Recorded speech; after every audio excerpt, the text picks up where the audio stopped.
இதைத்தான் உண்மையா இல்லையா என்று நீங்க கமெண்ட்ல சொல்லணும். அதே போல வாழ்க்கையில யாரை பகைத்து கொண்டாலும் இந்த மகர ராசிக்காரர்களை மட்டும் பகைத்துக் கொள்ளக்கூடாது. மகர ராசிக்காரர்கள் வடிவேல் சொல்வது போல நான் யார் வம்புக்கும் போறதில்லை, யாரு தும்புக்கும் போறதில்லை. அதே போல இன்னொரு வசனமும் இருக்கு. இருக்கும் இடம் தெரியாம இருந்துட்டு போயிடும்டா என்று சொல்லக்கூடிய வசனமும் இந்த மகரத்துக்கே செல்லும்.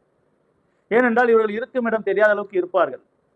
ஆனால் இவர்களை சீண்டினால் ரஜினி சொல்வது போல் என் வழி தனி வழி, என்னை சீண்டி பார்க்காதீர்கள், என்னுடைய இன்னொரு முகத்தை காமித்தால் நீங்கள் தாங்க மாட்டீர்கள் என்று இந்த மகர ராசி லக்னத்தில் பிறந்த அத்தனை ஆண் பெண்ணும் சொல்லக்கூடியவர்கள் மட்டுமல்ல, அதே போல செய்து முடிப்பவர்கள்.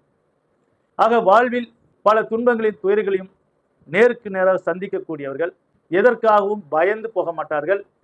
ஆனால் எதுக்குடா வம்பு என்று ஒதுங்கி போவார்களே தவிர இவர்கள் கோழைகள் அல்ல என்பதை அனைவரும் தெரிந்து கொள்ள வேண்டும். ஏனென்றால் சூரியன், சந்திரன், செவ்வாய், சூரியன் ஆத்மகாரகன், சந்திரன் மென்மையான தாய்மைக்காரகன், செவ்வாய் வீரத்தின் அதிபதி, உச்சம் பெறக்கூடிய இடம்.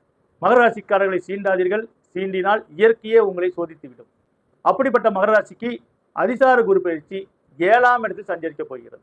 ஆக 6ஆம் இடத்தில் இருக்க குரு பகவான் வருகிற அக்டோபர் மாதம் 8ஆம் தேதிக்கு மேல டிசம்பர் மாதம் 20ஆம் தேதி வரை அதிசார பயிற்சியாக 7ஆம் இடத்துக்கு வரப்போகிறார்.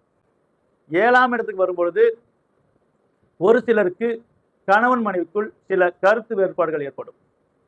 ஆனால் கடன் சுமையில் இருந்து நீங்கள் நீங்குவீர்கள். பொருளாதாரம் நல்லபடியாக இருக்கும். இந்த 2 மாத காலத்தில் பட்ட கடனை அடைக்கும் அளவுக்கு ஏதாவது ஒரு நன்மைகள் நடந்து திடீர் அதிர்ஷ்டம் என்பார்கள், திடீர் ராஜயோகம் என்பார்கள். இந்த 6ஆம் இடத்துக்கு வரும்போது சில பேர் சொல்லியிருப்பார்கள் உங்களுக்கு விபரீத ராஜயோகம் கிடைக்கும் என்று. அப்ப கிடைத்ததோ இல்லையோ இந்த அதிசார குரு பயிற்சியால் நிச்சயம் கிடைக்கும். ஆக மாணவ மாணவியர்களுக்கு நல்ல மெமரி பவர் கூடும், படிப்பில் நல்ல ஞாபக சக்திகள் கூடும், நல்லபடியாக படிப்பீர்கள். மேல் படிப்புக்கு உங்களுக்கு தகுதியான விஷயங்கள்லாம் கிடைக்கும்.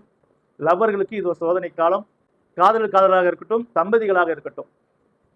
ஆக கருத்து வேறுபாடு ஏற்பட்டு உங்களுக்குள்ள மிகப்பெரிய டிஸ்டன்ஸ் ஏற்பட்டுவிடும். அதனால் முன்னெச்சரிக்கையாக இந்த பதிவை பார்த்தவர்கள் நீங்கள் தம்பதியார்களாக இருந்தாலும் சரி, காதலர்களாக இருந்தாலும் சரி, ஒருவருக்கு ஒருவர் விட்டு கொடுத்து அனுசரித்து செல்ல வேண்டும்.